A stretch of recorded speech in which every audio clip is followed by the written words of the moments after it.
137. Chapter 6. People's resistance against British before 1857.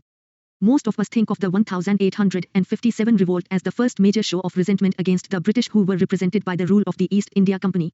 However, there were many incidents before the 1857 revolt that indicated all was not well and that there was a building resentment against the alien rule. This resentment manifested itself in several bouts of resistance by different groups of people in different regions of India. 137. Unit 3 Rising Resentment Against Company Rule. Chapters 6 and 7. 138 A Brief History of Modern India. People's resistance, meaning. In the context of people's resistance against the British rule, the word people encompasses several sections of the Indian society who were affected by the alien rule. The peasants, artisans, TRBLS, ruling classes, active or dispossessed, military personnel, those under the company as well as the demobilized soldiers of ex-rulers, religious leaders, Hindu and Muslim, etc., fought for the protection of their interests, at times separately and at times together. The agitation in Benares in 1810 against a house tax imposed by the colonial government, the Surat riots in 1814 against the salt duty, the rising in Bareilly in 1816 against police tax and municipal taxes, are some examples of urban movements in which people from lower strata like artisans, petty shopkeepers, and the urban poor fought together with the prosperous urban gentry. The interests of these resistances differed in the sense that each section had different grievances, but converged on a common objective, to end the British rule. According to Bipan Chandra, people's resistance took three broad forms: civil rebellions, tribal uprisings, and peasant movements. We have also considered military revolts as a form of people's resistance, which involved Indians employed in the company's forces, to make the study of people's resistance more comprehensive. Genesis of people's resistance. In pre-colonial India, people's protests against the rulers and their officials were not uncommon, high land revenue demand by the state, corrupt practices, and hard attitude of the officials being some of the instigating factors. However, the establishment of colonial rule and its policies had a much more annihilative effect on the Indians as a whole. There was no one to hear their grievances or pay attention to their problems. The company was merely interested in extracting revenue. The colonial law and judiciary safeguarded the interests of the government and its collaborators, the landlords, the merchants, and the moneylenders. Thus, the people left with no options, chose to take up arms and defend themselves. People's resistance against British before 1857. 139. The conditions of the tribal people were not different from those of the people living in the mainland, but the encroachment by outsiders into their independent tribal polity made them more aggrieved and violent.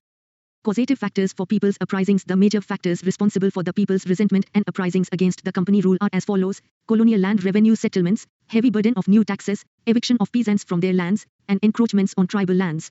Exploitation in rural society coupled with the growth of intermediary revenue collectors, tenants, and money lenders. Expansion of revenue administration over tribal lands, leading to the loss of tribal people's hold over agricultural and forest land. Promotion of British manufactured goods, heavy duties on Indian industries, especially export duties, leading to devastation of Indian handloom and handicraft industries.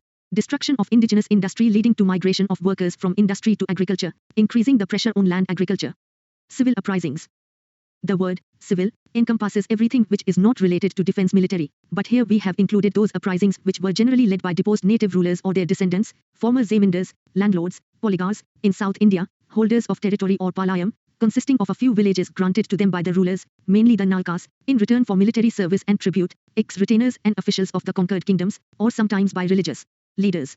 The mass support generally came from rack-rented peasants, unemployed artisans, and demobilized soldiers, although at the center of these uprisings were erstwhile power-wielding classes. Major causes of civil uprisings. Under the company rule, there were rapid changes in the economy, administration, and land revenue system that went against the people. 140 A Brief History of Modern India. Several zamindars and polygars, who had lost control over their land and its revenues due to the colonial rule, had personal scores to settle with the new rulers. The ego of traditional zamindars and polygars was hurt due to being sidelined in rank by government officials and a new class comprising of merchants and moneylenders. The ruin of Indian handicraft industries due to colonial policies impoverished millions of artisans whose misery was further compounded by the disappearance of their traditional patrons and buyers, princes, chieftains, and zamindars. The priestly classes instigated hatred and rebellion against alien rule, because the religious preachers, priests, pandits, Maulvis, etc., had been dependent on the traditional landed and bureaucratic elite. The fall of zamindars and feudal lords directly affected the priestly class. The foreign character of the British rulers, who always remained alien to this land, and their contemptuous treatment of the native people hurt the pride of the latter. General characteristics of civil uprisings. These uprisings in most cases represented common conditions, though separated in time and place. The semi-feudal leaders of civil uprisings were backward-looking and traditional in outlook. Their basic objective was to restore earlier forms of rule and social relations. These uprisings were the result of local causes and grievances and were also localized in their consequences. Important civil uprisings. Sannyasi Revolt, 1763-1800, the disastrous famine of 1770 and the harsh economic order of the British compelled a group of sannyasis in eastern India to fight the British yoke. Originally peasants, even some evicted from land, these sannyasis were joined by a large number of dispossessed small zemindars, disbanded soldiers, and rural poor. They raided company factories and the treasuries, and fought the company's forces. It was only after a prolonged action that Warren Hastings could subdue the sannyasis. Equal participation of Hindus and Muslims characterized the uprisings, sometimes referred to as the People's Resistance Against British before 1800, Fakir Rebellion. Majnum Shah, or Majnu Shah, Chirag Ali, Musa Shah, Bhavani Pathak, and Debi Chaudhurani were important leaders. Debi Chaudhurani's participation recognizes the women's role in early resistances against the British. Anandamat, a semi-historical novel by Bankim Chandra Chattopadhyay, is based on the Sannyasi revolt. Bankim Chandra also wrote a novel, Devi Chaudhurani, as he saw the importance of women too taking up the struggle against an alien rule that posed a threat to traditional Indian values. Revolt in Midnapur and Dalbhum, 1766-74. The English took hold of Midnapur in 1760, and at that time there were about 3,000 zemindars and talukdars having cordial relations with their ryots. But this harmonious scenario changed after the introduction of new land revenue system by the English in 1772. According to the British governor Vansittart, the zemindars of Midnapur sided with the ryots in case of conflict between the ryots and the English revenue collecting officials. The zemindars of Dalbhum, Manbhum, Ralpur, Panchayat, Jatibuni, Kanaga, and Bagri, living in the vast tract of jungle mahals of west and northwest Midnapur, were ultimately dispossessed of their zemindaries by 1800s. The important leaders of the uprisings were Damodar Singh and Jagannath Dal. Revolt of Momaryas, 1769-99. The revolt of the Momaryas in 1769 was a potent challenge to the authority of Ahom kings of Assam. The Momaryas were low-caste peasants who followed the teachings of Aniruddhadeva, 1553-1624, and their rise was similar to that of other low-caste groups in North India. Their revolts weakened the Ahoms and opened the doors for others to attack the region. For instance, in 1792, the king of the Rang, Krishna Narayan, assisted by his band of Burkandeses, the demobilized soldiers of the Muslim armies and zemindars, revolted. To crush these revolts, the Ahom ruler had to request for British help. The Momaryas made Batiapur their headquarters. Rangapur and Jorhat were the most affected region. Although the Ahom kingdom survived the rebellion, the weakened kingdom fell to a Burmese invasion and finally came under British rule. 142 A brief history of modern India. Civil uprisings in Gorakhpur, Basti, and Bahraich, 1781. Warren Hastings, in order to meet the war expenses against the Marathas and Mysore, made a plan to earn money by involving English officers as izaradas, revenue farmers, in Awadh. He involved Major Alexander Hannai, who was well acquainted with the region, as an izarada in 1778. Hannai secured the izara of Gorakhpur and Bahraich to the amount of 22 lakh rupees for 1 year. In fact, it was a secret experiment by the company to see for itself just how much surplus money was accessible in practice. However, Hannai's oppression and excessive demand of revenue made the region, which had been in a flourishing state under the Nawab, panic-stricken. The zemindars and cultivators rose against the unbearable exactions in 1781, and, within weeks of the initial uprising, all of Hannai's subordinates were either killed or besieged by zemindari guerrilla forces. Although the rebellion was suppressed, Hannai was dismissed and his izara forcibly removed. Revolt of Raja of Vizianagaram, 1794. In 1758, a treaty was made between the English and Ananda Gajpati Raju, the ruler of Vizianagaram, to jointly oust the French from the northern circles. In this mission they were successful, but the English, as was usual in their case in India, went back on their word to honour the terms of the treaty. Anand Raju died before he could seriously tackle the English. The East India Company went on to demand a tribute of 3 lakh rupees from Viziram Raju, the Raja of Vizianagaram, and asked him to disband his troops. This angered the Raja as there were no dues to be paid to the company. The Raja, supported by his subjects, rose up in revolt. The English captured the Raja in 1793 and ordered him to go into exile with a pension. The Raja refused. The Raja died in a battle at Padmanabham, in modern Vishakhapatnam district in Andhra Pradesh, in 1794. Vizianagaram came under the company's rule. Later, the company offered the estate to the deceased Raja's son and reduced the demand for presents. Revolt of Dhundia in Bednur, 1799-1800. After the conquest of Mysore in 1799, the English had to confront many native leaders. Dhundia Wag, a local Maratha People's Resistance Against British before 1800, and leader, who was converted to Islam by Tipu Sultan and put into jail due to his misadventures, got released with the fall of Seringapatam. Very soon, Dhundia organized a force, which consisted of anti-British elements, and carved out a small territory for himself.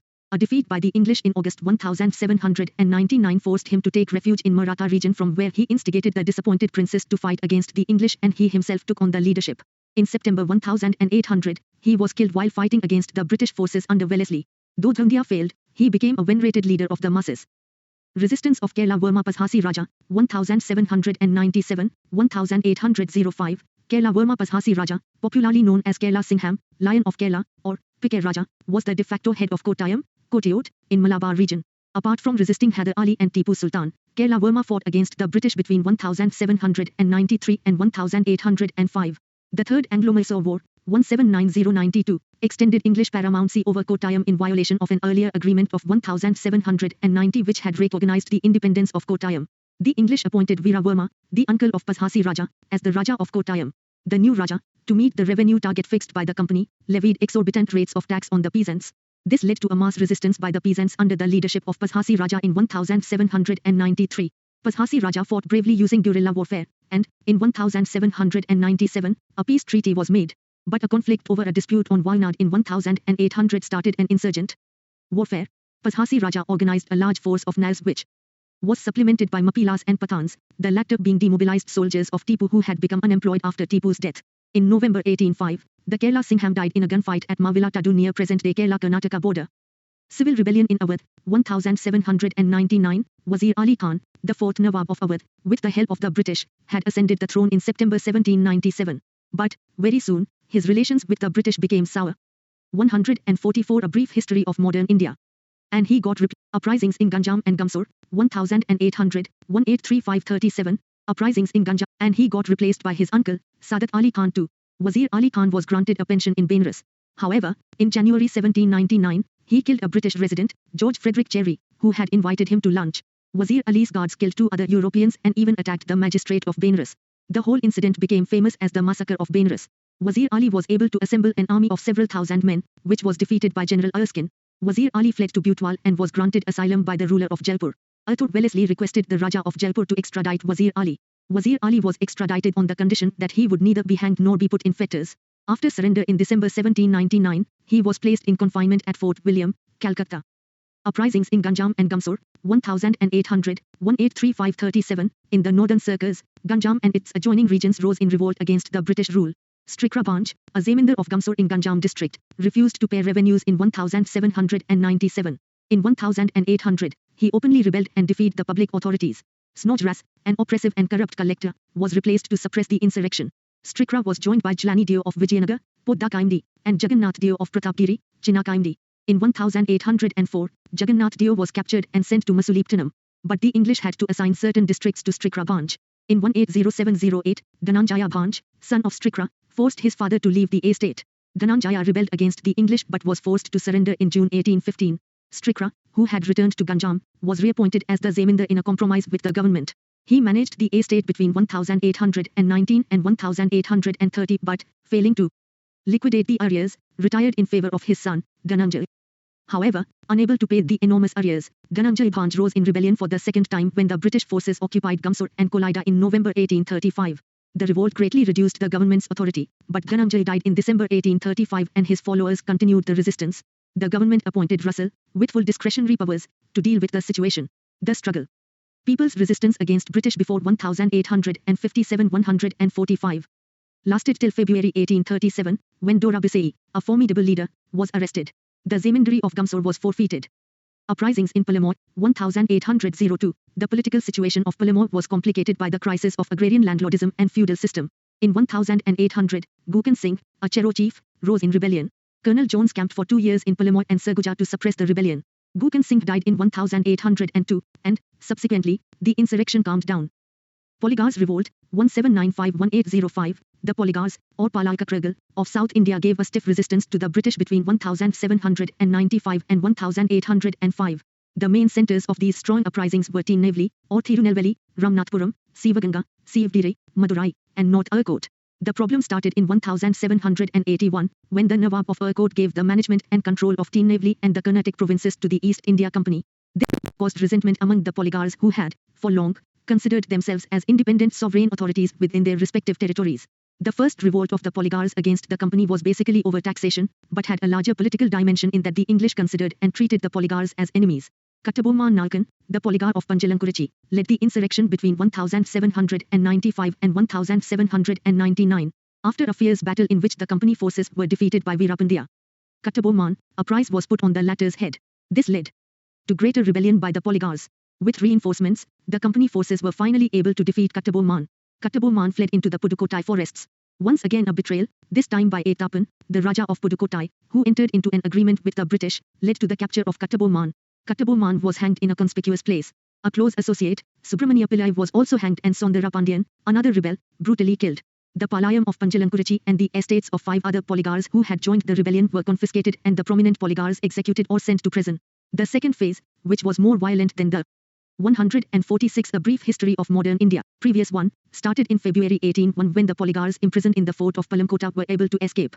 The rebels took control of many forts and even captured Tuticorin. The British forces were soon reinforced from Malabar. The fugitives led by Umthurai, brother of Kattabo Man, who fled to Sivaganga in Ramnath, joined the rebellion of the Marudus, led by Marathu Pandian, which was suppressed in October 1801. The fort of Panchalankurichi was razed to the ground and the name of the place was expunged from all the documents of the district. Meanwhile, the Nawab surrendered the civil and military administration of all the territories and dependencies of the Carnatic exclusively to the company in perpetuity. Between 1803 and 1805, the polygars of North Arcot rose in rebellion, when they were deprived of their right to collect the Kaval fees. Kaval or watch was an ancient institution of Tamil Nadu.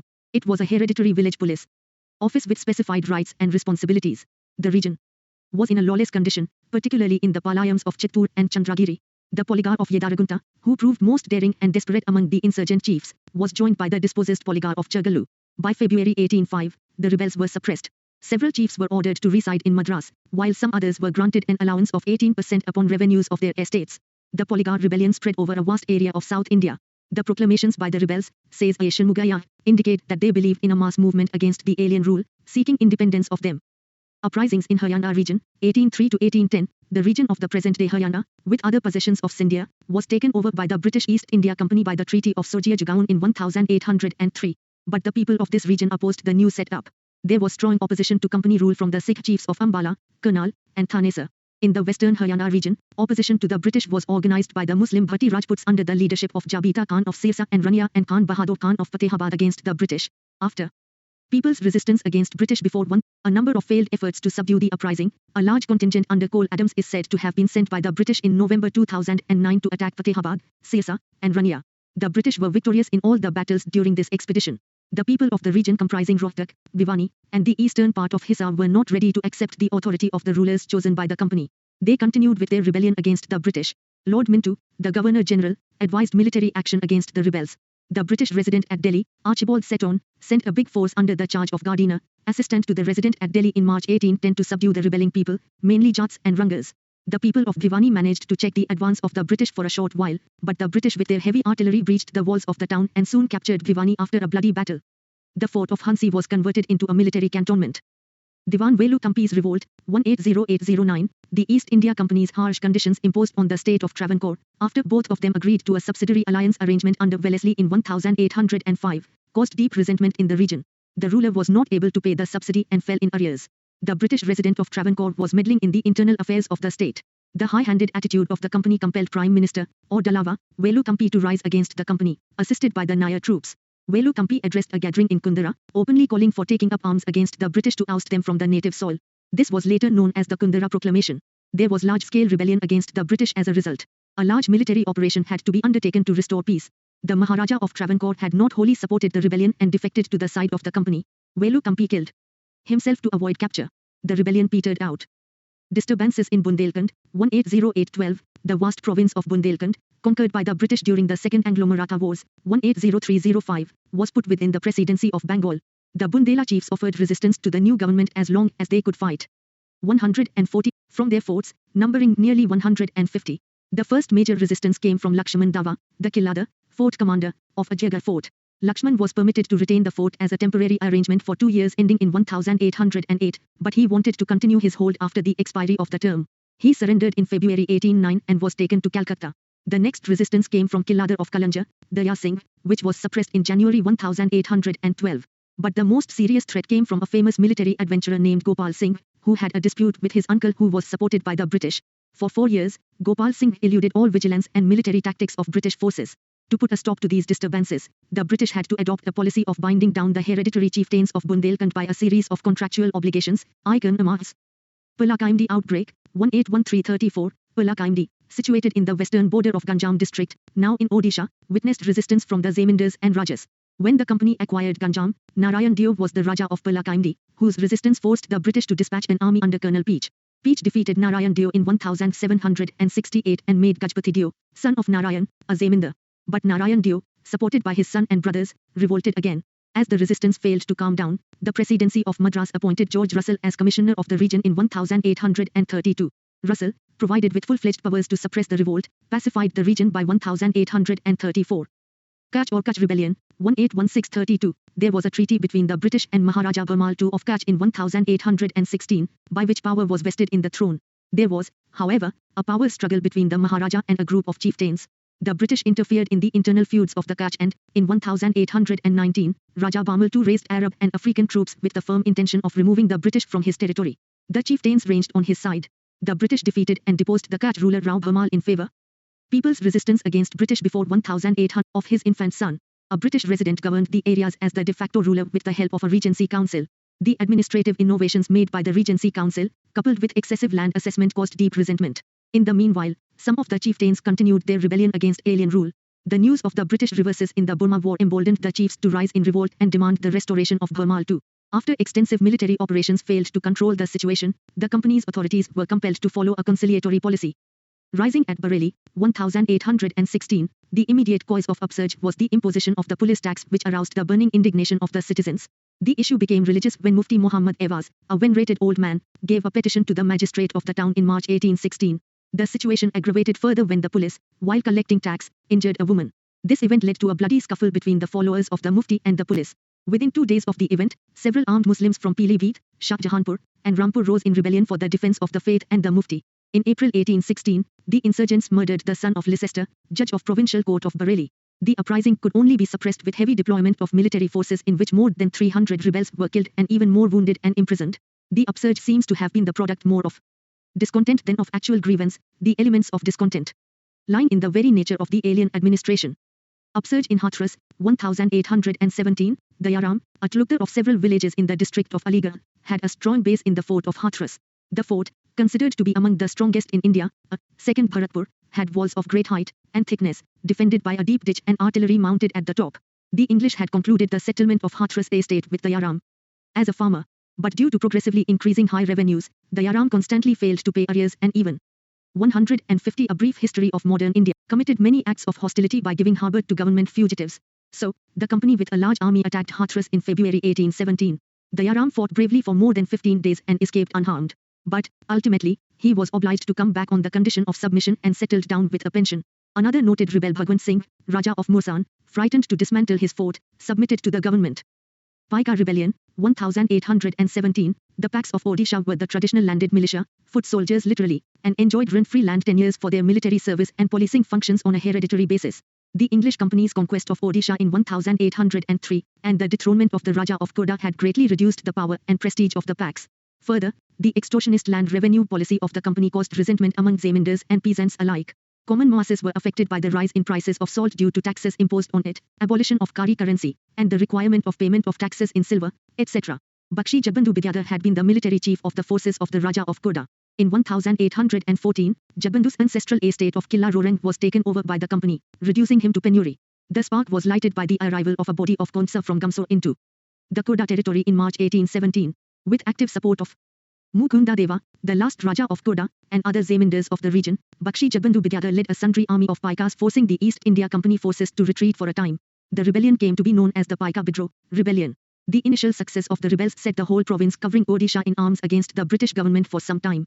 Jagbandu, declared an outlaw, along with other rebels, was sheltered by the Raja of Nayagarh. Although Dinabandhu Santara and his group surrendered in November 1818, Jagbandu evaded British vigilance. In spite of rewards offered, none of the people of the province betrayed their leaders. Though Koda was back under company control by mid-1817, the Paika rebels, people's resistance against Britain, resorted to guerrilla tactics. The rebellion was brutally repressed by 1818. Priests at the Puri temple who had sheltered Jagbandu were caught and hanged. Paikas on the whole suffered greatly. In 1825, Jagbandu surrendered under negotiated terms. Some sources say he was captured and died in captivity in 1829. The Paika rebellion succeeded in getting large remissions of arrears, reductions in assessments, suspension of the sale of the estates of defaulters at discretion, a new settlement on fixed tenures, and other adjuncts of a liberal governance. Waghera Rising, 1818-20, resentment against the alien rule, coupled with the exactions of the Galkavad of Baroda supported by the British government, compelled the Waghera chiefs of Okha Mandal to take up arms. The Wagheras carried out inroads into British territory during 1818-19. A peace treaty was signed in November 1820. Ahom Revolt, 1828. The British had pledged to withdraw from Assam after the First Burma War, 1824-26. But, after the war, instead of withdrawing, the British attempted to incorporate the Ahom's territories in the company's dominion. This sparked off a rebellion in 1828 under the leadership of Gonda Konwa, an Ahom prince, along with compatriots, such as Dhanjay Borgohain, and Jairam Kagaria Phukan. Assembling near Jorhat, the rebels formally made Gonda Konwa the king. Finally, the company decided to follow a conciliatory policy and handed over Upper Assam to Maharaja Purandar Singh Narendra, and part of the kingdom was restored to the Assam's king. Surat salt agitations, 1840s. A strong anti-British sentiment resulted in attacks by the local Surat population on the Europeans in 1844 over the issue of the government's step to raise the salt duty from 50 paise to 1 rupee. Faced with a popular movement, the government withdrew the additional salt levy.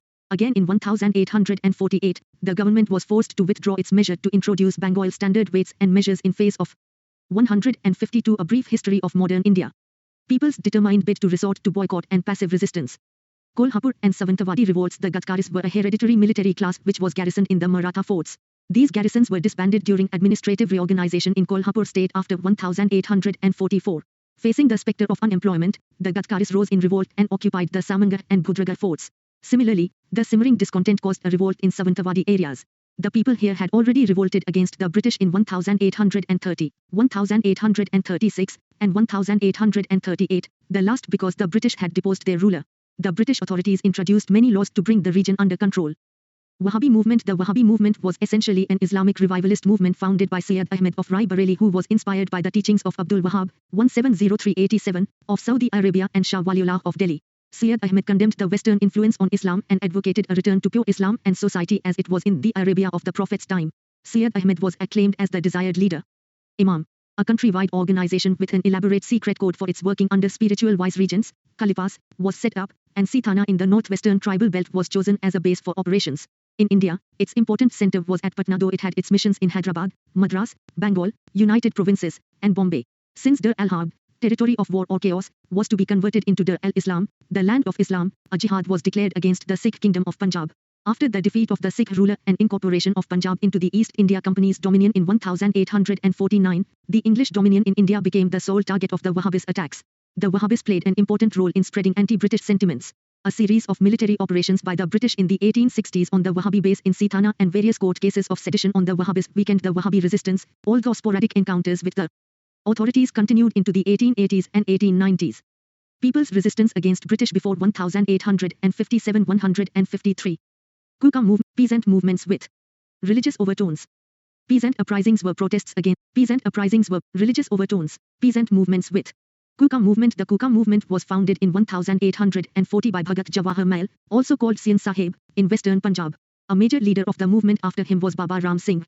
He founded the Namdhari Sikh sect. After the British took Punjab, the movement got transformed from a religious purification campaign to a political campaign. Its basic tenets were abolition of caste and similar discriminations among Sikhs, discouraging the consumption of meat and alcohol and drugs, permission for intermarriages, widow remarriage, and encouraging women to step out of seclusion.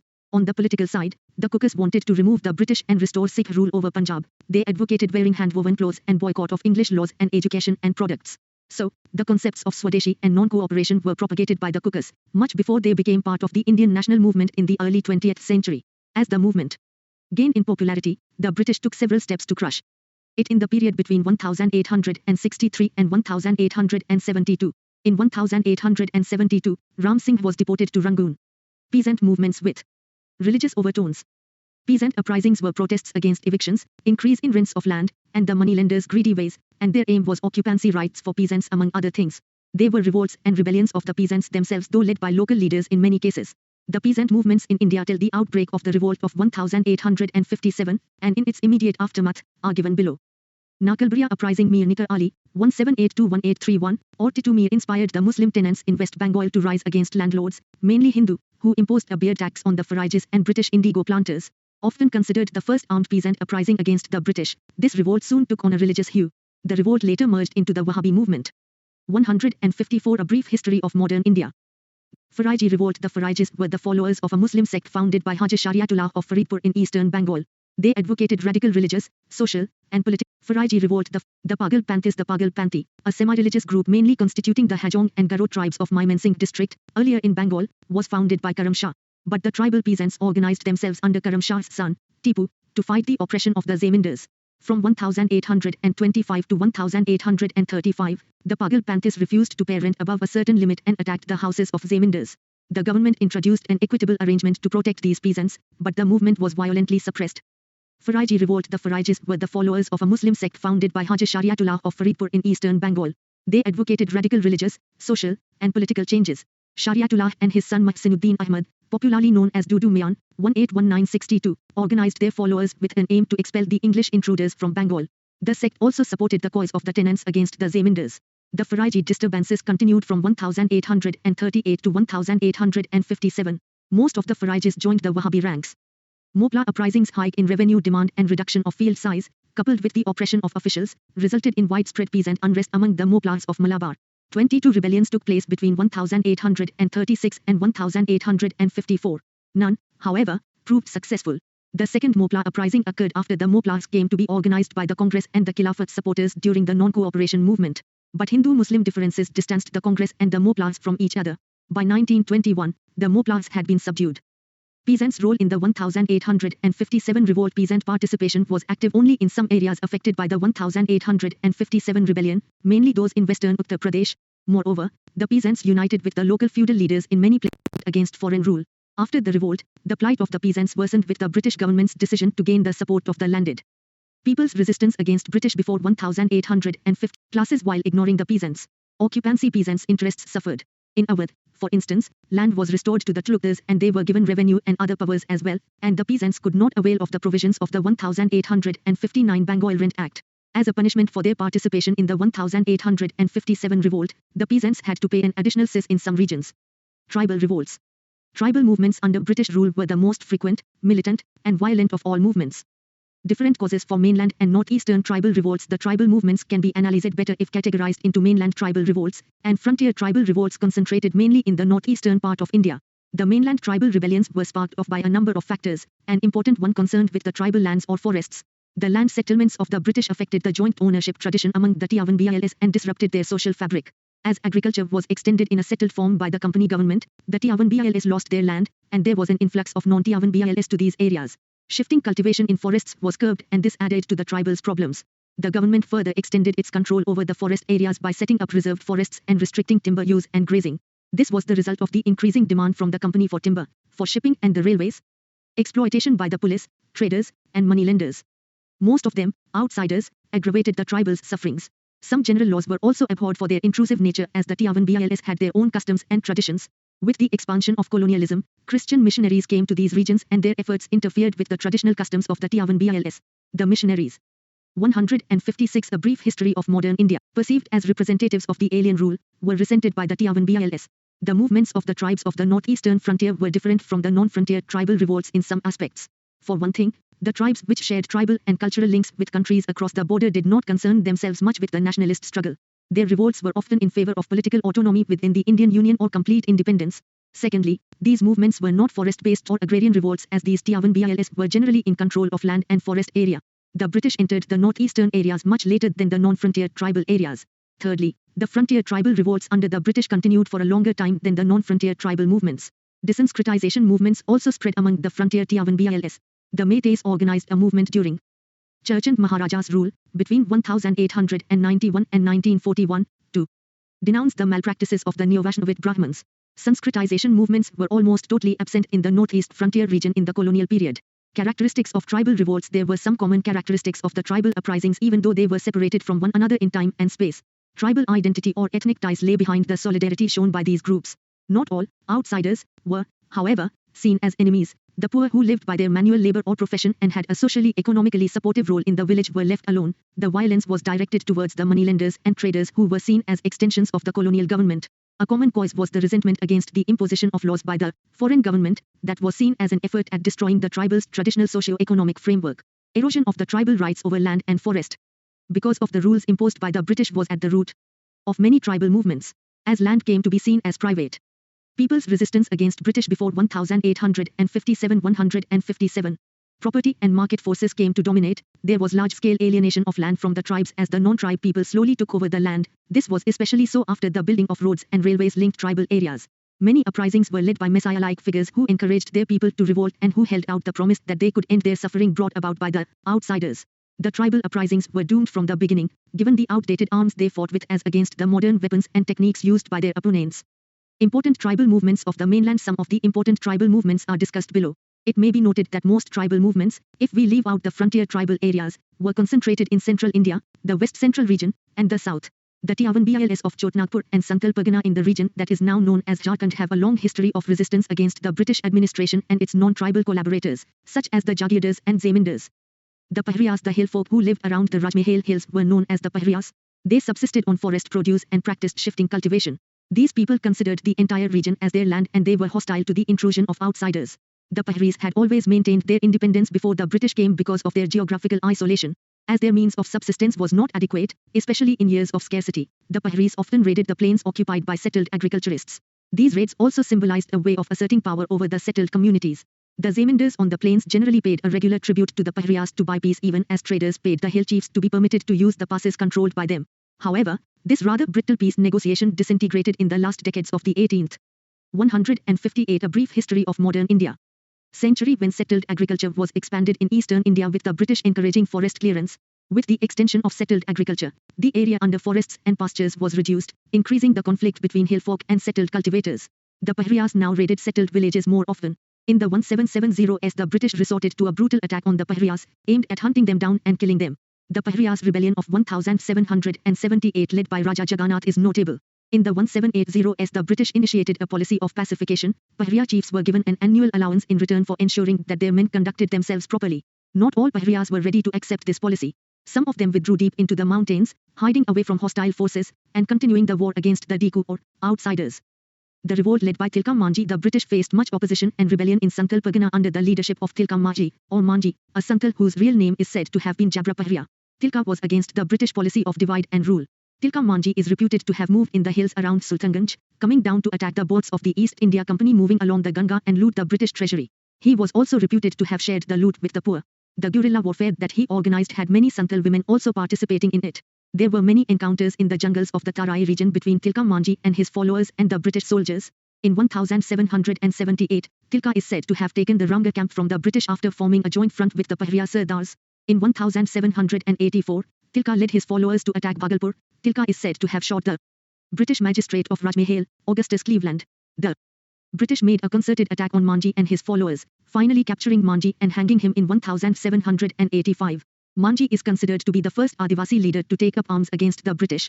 The main reason for the revolt led by Tilka was the people's resistance against British before 1857-159. Policy of exploitation, extortion, and harassment by revenue collectors, police officers, and the agents of the landlords. Moreover, the drought of 1770 led to starvation in the region and consequent protests, a situation to which the British responded with more oppression. Jungle Mahal Revolt or the Chua Uprising. Jungle or Jugal Mahals is the name given to an indefinite administrative unit lying between the Chota Nagpur and the plains of Bengal. Later this area came to be identified as made up of some Parganas in Birbhum, Bankura, and Midnapur. Because of the continued disturbances of the Bhumij, it was split amongst the neighbouring districts in 1833. According to J.C. Jha, the Chuas were the Bhumij. Tiavan Bils belonging originally to the Mundari main stock. After moving away from the Chotnagpur plateau, they settled in large numbers in Midnapur, Bankura, and Purulia districts of Bengal. These people were basically farmers and hunters. Some of them worked under the local Zamindars. The Chuas were prominent in Manbhum and Birbhum, especially in the hills between Birbhum and Gatsila. They held their lands under a kind of feudal tenure, but were not strongly attached to the soil, being always ready to change from farming to hunting, at the bidding of their jungle chiefs or Zamindars. These jungle Zamindars used to hire packs, guards who policed the village, from among the Chuas. The head packs were known as the Sardars. The Chua uprisings occurred in phases, each one with its own characteristics, leaders, and epicenter. The first Chua rebellion broke out as a reaction to the increase of the revenue of the jungle Zamindars. The revenue was difficult to raise as the jungle territory yielded little. Moreover, in 1767, the British resident of Midnapur was instructed to demolish their mud forts, something that offended the Zamindars. In 1768, Jagannath Singh, the Zamindar of Gatsila, or 160 A brief history of modern India. The king of Dalbhum went up in arms, along with thousands of Chua followers. The company government capitulated. In 1771, the Chur Sardars, Shyam Ganjan of Dhaka, Subla Singh of Kaliapal, and Dubraj rose in rebellion. This time, however, the rebellion was suppressed. The most significant uprising was under Dojan, or Dojol, Singh in 1798. The revenue and administrative policies of the East India Company, the permanent settlement being one of them, as well as the police regulations imposed in rural Bengal made the system of hiring local packs redundant as they came to be replaced by professional police. The aggrieved packs and ordinary Churs joined hands with the jungle Zamindars in the Chur rebellion of 1798. Dojan Singh was the Zamindar of Raipur from which he was dispossessed owing to the operations of Bengal regulations. In May 1798, his followers, a body of 1,500 Churs, indulged in violent activities in Raipur to halt the auction of the estate of Raipur. The revolt was brutally suppressed by the British. In 1799, other leaders of the Churs were Mahab Singh, the brother of the Raja of Burgum, Raja Mohan Singh, Zamindar of Juria, and Lachman Singh of Dulma. All the people in the uprisings were somehow associated with the land, Zamindars, packs, and ordinary Churs. One could say there was a clash of ways of life. The rebels had so far been living in an agrarian society, in a closed community. The intrusion by colonial forces into their lands exposed them to a new situation which upset their way of life. Also, they were not prepared to accept the outsiders, or non-Adivasis. The term, Chur, is considered derogatory by some historians who call this the revolt of the jungle Mahel, instead. Tamar revolt. The Tiavan Bils of Tamar, in Chotnagpur region, rose in revolt in 1798 under Golanath Sahai. In some sources, he is named Golanath Singh. The uprising was in reaction to the faulty and alien systems imposed by the British. The Munda people's resistance against British before 1857-161. Tiavan Bils and their chiefs joined forces with Golanath. The revolt expressed anger against the Diku. The uprising was firmly suppressed by an expedition led by Lieutenant Cooper. There were several more revolts by the Tiavan Bils of Tamar. Kol Mutini, 1831, the Kols, along with other tribes, are inhabitants of Chotanagpur. This covered Ranchi, Singhvam, Hajaribagh, Palamur, and the western parts of Manbhum. The trouble in 1831 started with large-scale transfers of land from Kol headmen to outsiders like Hindu, Sikh, and Muslim farmers and moneylenders who were oppressive and demanded heavy taxes. Besides, the British judicial and revenue policies badly affected the traditional social conditions of the Kols. The Kols resented this, and, in 1831, under the leadership of Buddho Bhagat, the Kol rebels killed or burnt about 1,000 outsiders. Only after large-scale military operations could order be restored. Ho and Munda uprisings, 1820-37, the Raja of Parahat organized his Ho Tiavan Bils to revolt against the occupation of Singhvam, now in Jharkhand. The revolt continued till 1827 when the Ho Tiavan Bils were forced to submit. However, later in 1831, they again organized a rebellion, joined by the Mundas of Chotnagpur, to protest against the newly introduced farming revenue policy and the entry of Bengalis into their region. Though the revolt was extinguished in 1832, the Ho operations continued till 1837. Nor were the Mundas to be quiet for long. The Santhal rebellions, 1833, 1855-56, it needs to be noted that the Santals moved into the Rajmahal area in the late 1770s and early 1780s from the region of Cuttack, Galbhum, Manbhum, Hajaribagh, and Midnapur. They showed a willingness to give up a nomadic life and lead a settled life. They were ready to clear the forests, plough the land, and grow crops. This suited the British interests. The company wanted more revenue from land and more crops for export. The British, therefore, persuaded the Santals to settle in the foothills of Rajmahal. But a feud between the 162 A brief history of modern India. Some tribal movements after 1857. Though this chapter is basically about the uprisings before the 1857 revolt, it cannot be forgotten that some tribal revolts continued to take place after 1857. Some of these are discussed below.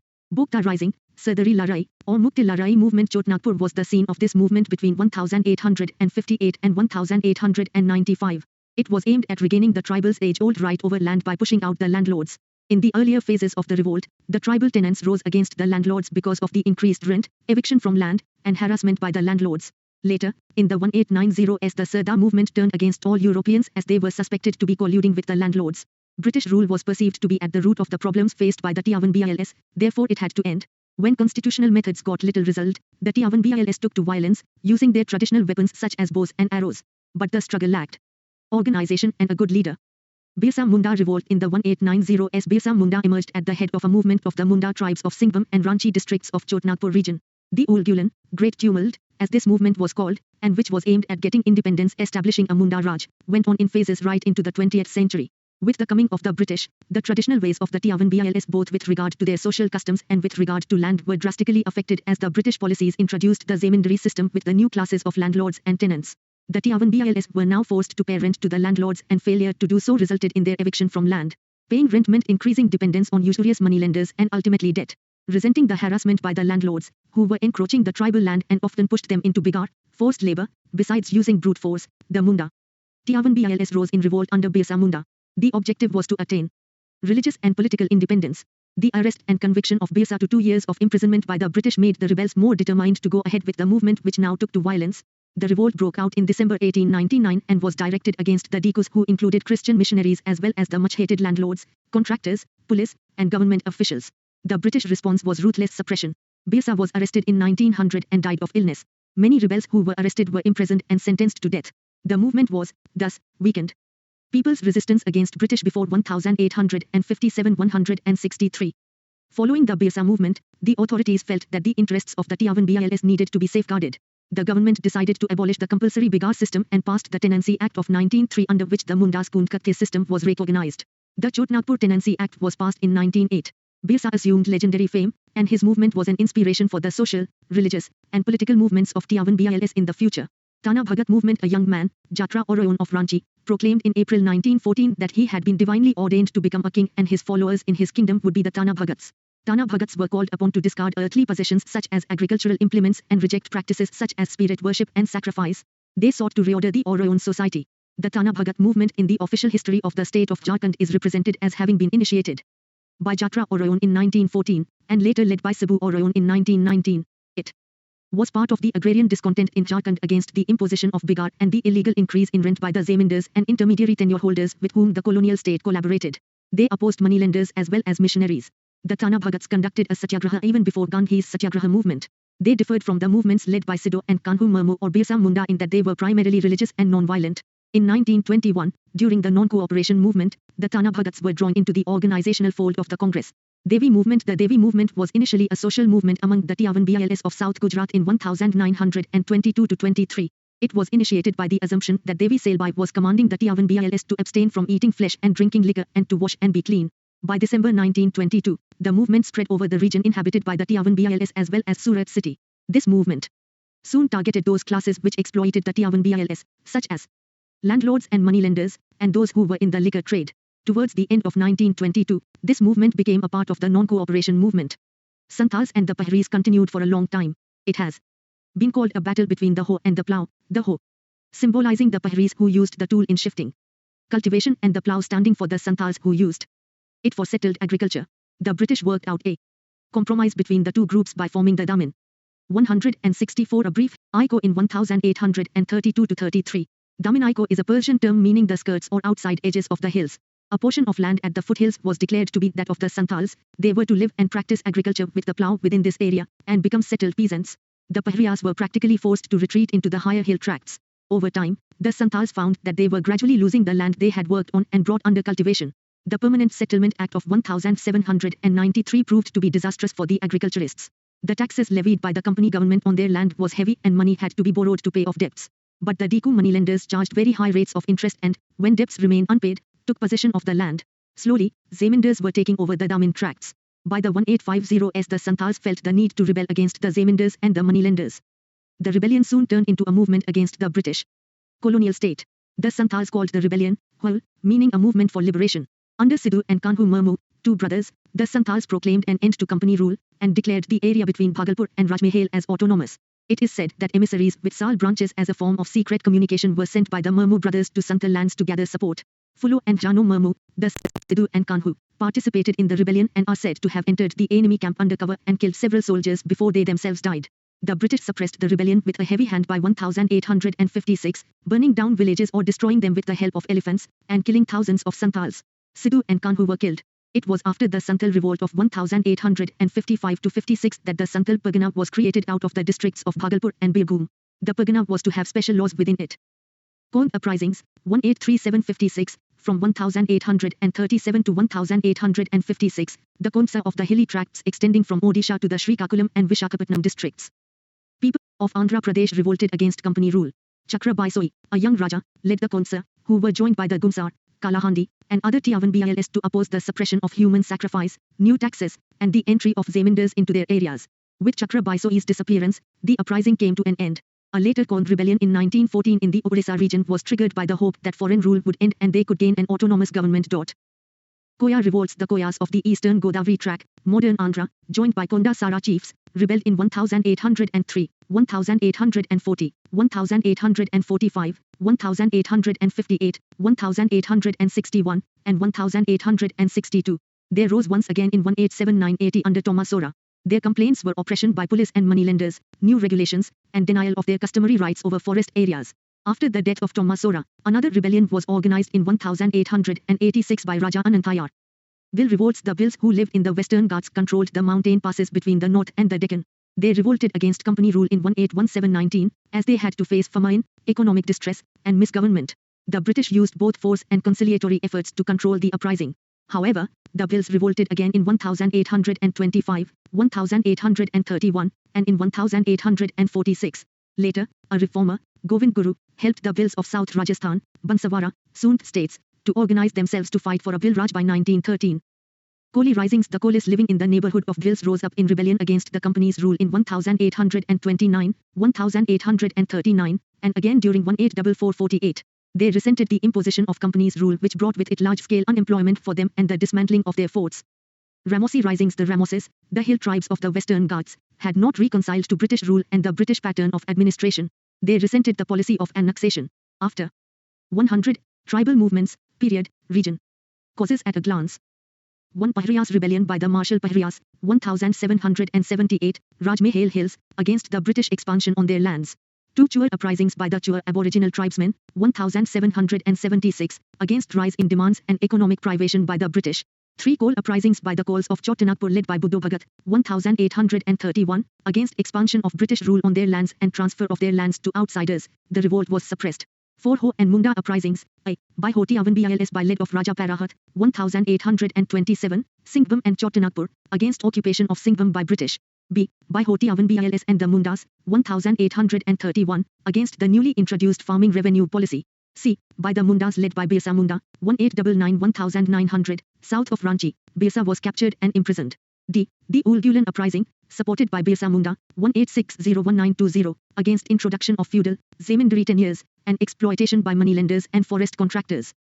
5. Santhal rebellion by the Santhals led by Sidho and Kanhu, 1855.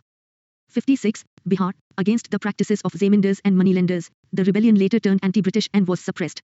6. Gound uprisings led by Chakra Bisnoi, 1837-56 and later in 1914, hilly region extending from Tamil Nadu to Bengal, in Orissa in 1914, against interference in tribal customs and imposition of new taxes. 7. Nakala movement, 1860s, Madhya Pradesh and Gujarat, against British and caste Hindus. 8. Karwa rebellion by the Karwas, 1870s, Bihar, against revenue settlement activities. 9. Konda Dora campaign by Konda Doras led by Koram Mallar, 1900, Dabur region in Vishakhapatnam. 10. Bhil revolts, 1817-19 and 1913, region of Western Ghats, against company rule, in 1817-19, and to form Bhil Raj. 11. Guyan and Juyang rebellions by the Guyans, Juyangsa and Kuls. First uprising was led by Ratna Nayak, second uprising was led by Dhanidhar Nayak, 1867-68, 1891-93, Keonjhar, Orissa, against the installation of a British protege on the throne. After the death of their Raja in 1867. 12. Koya revolts by the Koyas and the Konda Sara chiefs led by Tomasora in 1879-80 led by Raja Anantayar in 1886, Eastern Godavari region Andhra Pradesh, against oppression by police, moneylenders, new regulations and denial of their rights over forest areas. People's resistance against British before 1008, the annexation of the Maratha territories by the British, the Ramoses, who had been employed by the Maratha administration, lost their means of livelihood. They rose under Chitpur Singh in 1822 and plundered the country around Satara. Again, there were eruptions in 1825-26 under Umaji Nayak of Pune and his supporter Bapu Trimbakji Sawant, and the disturbances continued till 1829. The disturbance occurred again in 1839 over deposition and banishment of Raja Pratap Singh of Satara, and disturbances erupted in 1840-41 also. Finally, a superior British force restored order in the area. Generally, the British followed a pacifist policy towards the Ramoses, and even recruited some of them into the hill police. Tribal movements of the Northeast. Some famous tribal movements of the Northeast frontier region have been given below. Lasi uprising. After having occupied the hilly region between Garo and Jansha hills, the East India Company wanted to build a road linking the Brahmaputra valley with Sylhet. For this, a large number of outsiders including Englishmen, Bengalis, and the 13. Bastar Revolt, 1910, Jagdalpur, against new feudal and forest levies. 14. Tana Bhagat movements among the Mundas and Oraon tribes led by Jatra Bhagat, Balram Bhagat, who preached that God's benevolent delegate would arrive to free the Tiavan Bils, 1914-15, Chotanagpur, against interference of outsiders, began as Sanskritization movement.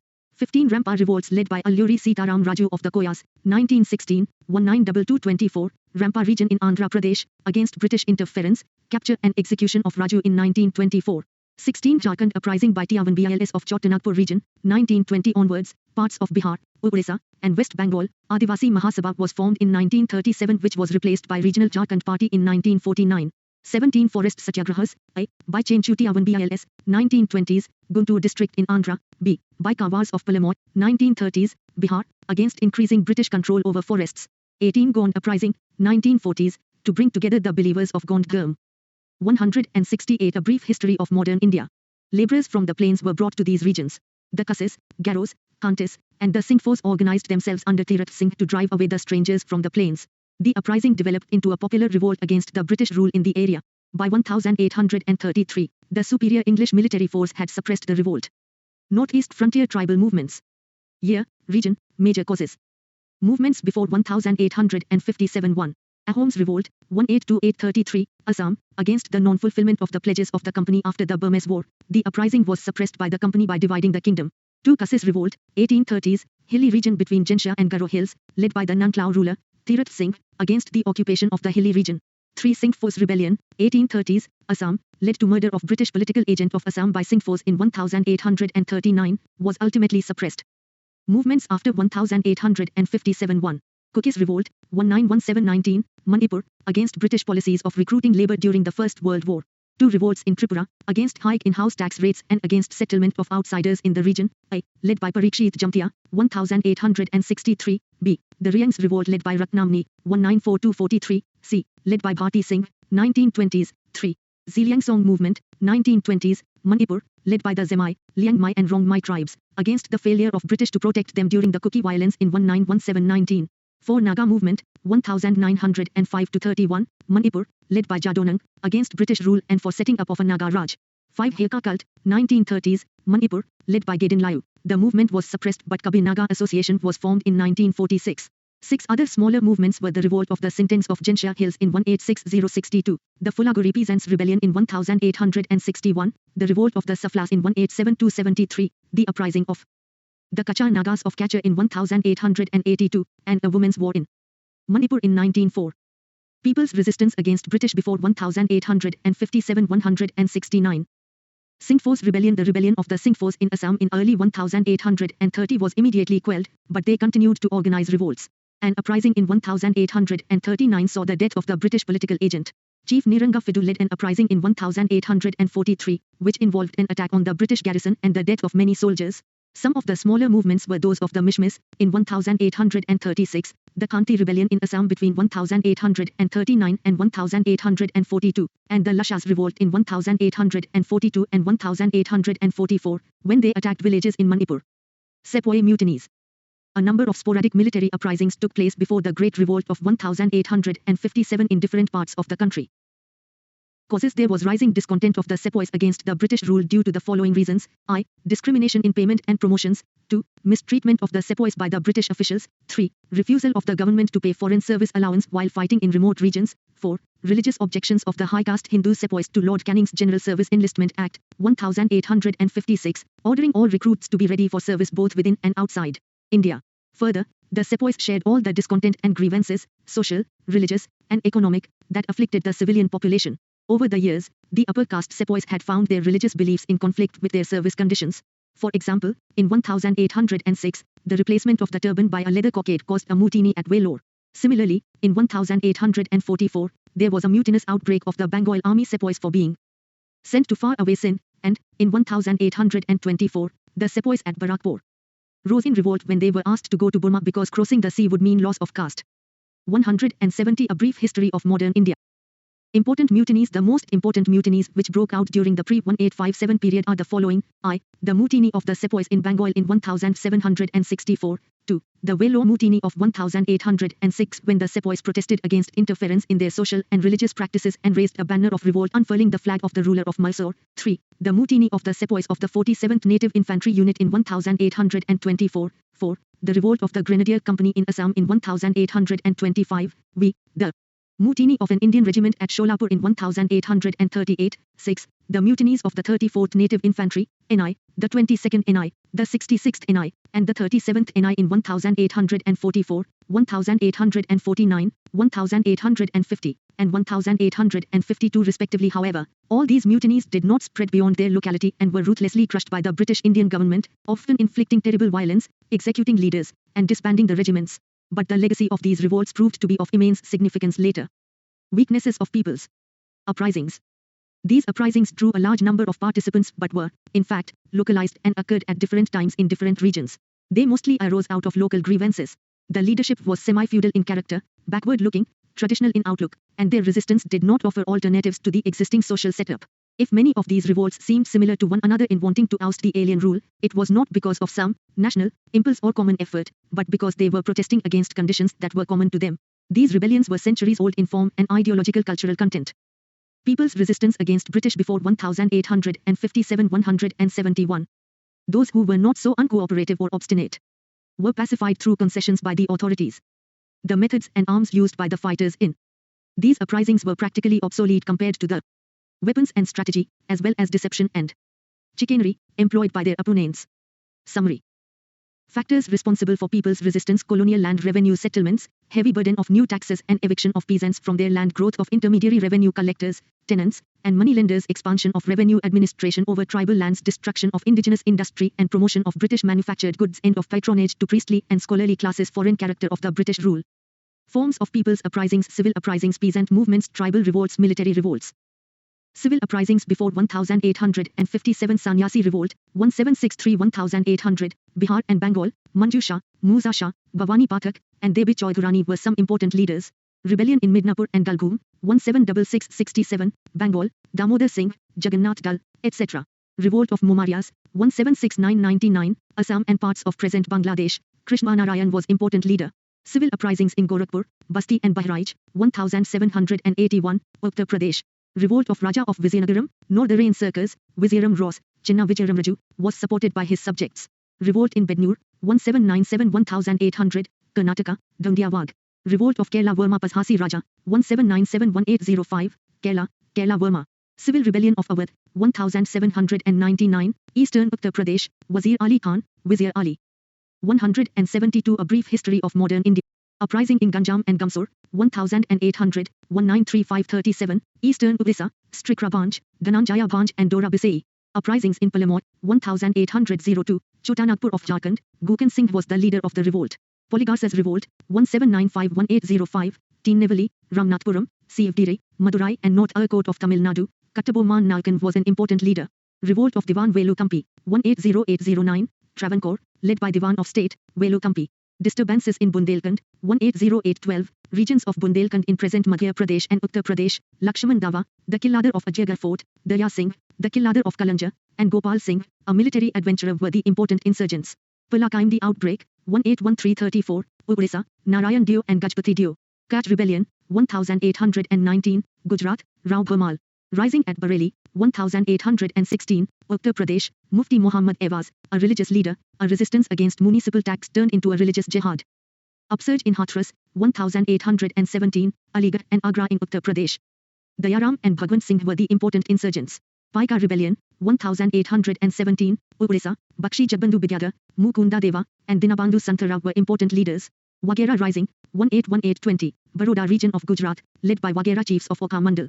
Ahom Revolt, 1828, Assam, led by Gomdar Konwar and Maharaja Purandar Singh. Narendra Gadadhar Singh and Kumar Rupchand were other leaders. Surat Salt Agitations, 1844, Gujarat, attacks on the Europeans by the locals of Surat, over the issue of increase in salt duty. Gadkari Revolt, 1844, Kolhapur of Maharashtra, Gadkaris, a hereditary military class, revolted in the wake of unemployment and agrarians' grievances. Revolt of Savantawadi, 1844-59, North Konkan Coast, Font Savant, Sabana Nikam, Daje Lakshman, and her servant Dingnekar were important insurrectionists. Wahhabi movement, 1830-61, Bihar, Bengal, Northwest Frontier Province, Punjab, etc., an Islamist revivalist movement. Started by Syed Ahmed of Rai Bareilly. Kuka movement, 1840-72, Punjab, a religious movement started by Bhagat Jawahar Mal transformed into political one. Ram Singh, a noted leader, deported to Rangoon. People's resistance against British before 1800 and peasant movements. Nakalbria uprising, 1831, 24 Parganas, Bengal, Titu Mir inspired the Muslim tenants in West Bengal against Hindu landlords.